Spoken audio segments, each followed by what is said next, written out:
Right now at 6, we're taking a live look here, checking out the radar as we get ready for a very rainy and windy day out there. Good morning. Thanks for starting yours off with us here at Fox 61 and Fox 61 Plus, America Areas. And I'm Bridget Picarlo. Great to have you here. It's going to be a very wet day today, a windy one too. So let's get right out to meteorologist Rachel Piscatelli. Rachel, is it starting to come down now? Yeah, we have some pockets of steadier rain pushing through the state this morning. When we were coming in, a lot of it was pretty manageable. Now I think the windshield wipers are going to be going a little bit faster at times, so intermittent heavier pockets of downpours there.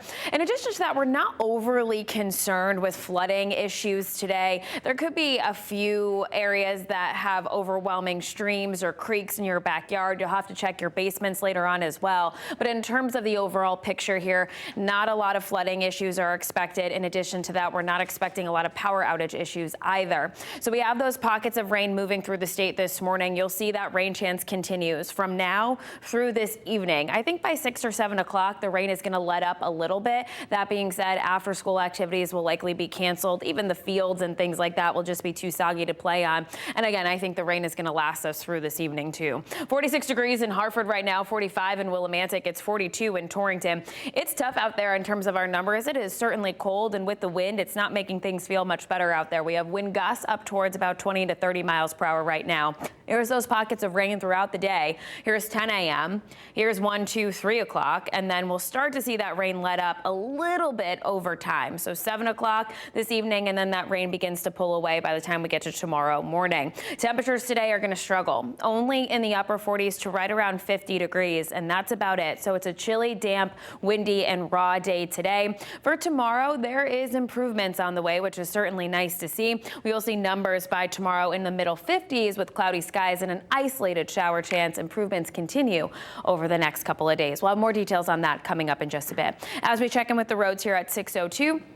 We don't have any incidents, which is certainly good news this morning, so we like to see that. But we also are seeing over in Hartford now on 84, both directions along Route 2 this morning too, in Hartford 91. We do have wet pavement out there. Certainly want to be overly concerned with the hydroplating as you're heading out the door, so just watch for that. Your drive times here, Rocky Hill to Hartford is 7 minutes. Cromwell to New Haven is 22. Over to you. Rachel, thanks. Well, people in Norwich and surrounding communities are getting ready before the storm, not because we're expecting any significant flooding, but as a precaution because of what has happened before. The Southeastern Connecticut Council of Governments hosted a public meeting to talk about ways to prevent severe flooding in their cities and towns. Fox 61's Valerie Moravi spoke to neighbors about their concerns. Yeah, people living in Norwich and owners of local businesses like these ones on Town Street have experienced severe flooding for years. Now, people I spoke with tell me they're concerned that a long-term solution may take years or even decades. This video provided by a woman who lives in Norwich shows the damage caused by severe flooding from January of 2024. Steve Gambeski has lived in the city for 61 years. He says this kind of damage is not unusual. There's a lot of concerns because the waterways have never been taken care of. It's been, we're looking at a 50-year plan, I'm hoping, so we can get this justified and move on. But it's going to take a lot of work and a lot of vegetation to be removed. Wednesday night, people gather at a meeting held by Resilient Yantic River project team.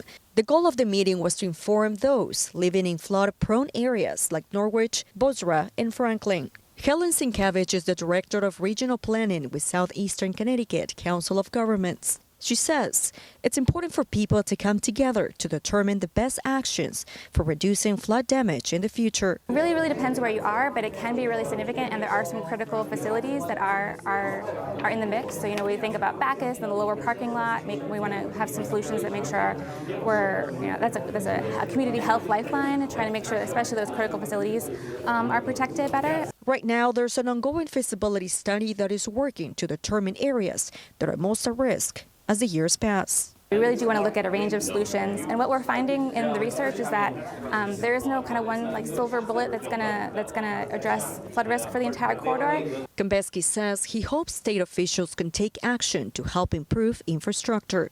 Hopefully they can get some stages done and get this resolved for the businesses and hopefully not loss of life.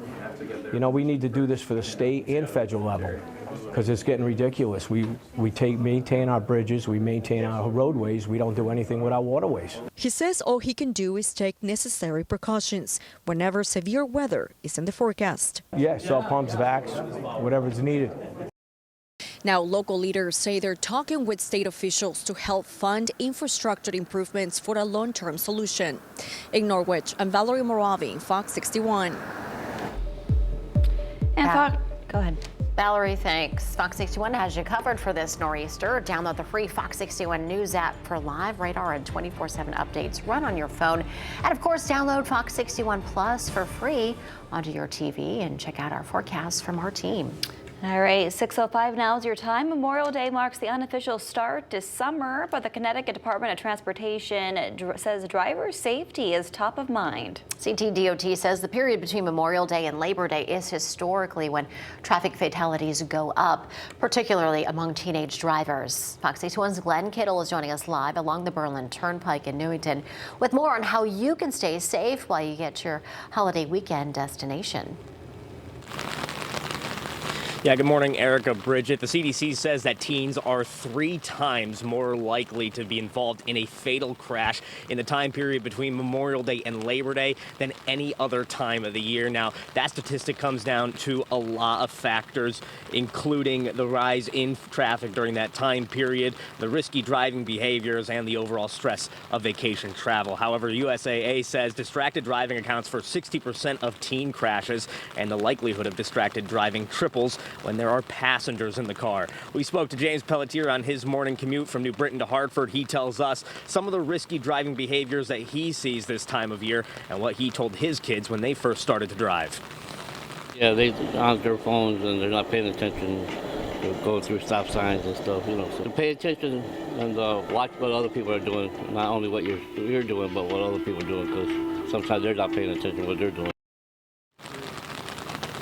USAA adds Connecticut has one of the lowest rates of distracted driving amongst teens at around 9.6%. The National Road Safety Foundation is urging parents to remind their kids about the dangers of increased traffic during the next 100 days and to follow safe driving habits. The NSRF is also urging people to get plenty of rest before they hit the roads. They say that there are 100,000 incidents of drowsy driving reported that result in about 50,000 injuries a year.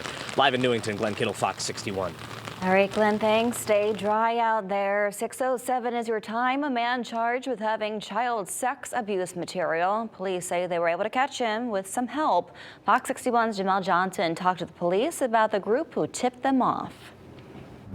Catching online predators is usually a job for law enforcement, but in this day and age, anyone with social media can take it upon themselves to catch suspected criminals. That's why Ansonia police are advising these people to be careful. It was possession of child abuse, sexual abuse material on his personal phone. Lieutenant Patrick Lynch is talking about 36-year-old Roger Pratt from Naugatuck. Police arrested him last week. He says it wasn't an investigation that started with the Ansonia Police Department, but rather an online predator hunting group. Back in April, we received a complaint at a local business in town that a group was there and had confronted an individual that they believed was attempting to lure an underage girl for a meeting. Lieutenant Lynch says the group calls themselves Predator Poachers, an out-of-state predator hunting group that travels to catch and confront suspected predators like Roger Pratt. Lieutenant Lynch warns against this extreme vigilantism. It is a legal practice. We're not going to discourage that. We will take all the information that they get. Confronting someone that they don't know what the reaction is going to be. They don't know if the person will attack them. So it's kind of a dangerous situation that we would rather not have to wade through at the end. Lieutenant Lynch says he's seen videos online of predator hunters engaging in violence against suspected predators. Where you going, boss? On top of it being a dangerous situation, he says it could cause problems for them too. They're not immune to an investigation. If they do something that crosses the line, then they could find themselves being investigated if they try to use force to stop the person and stuff like that.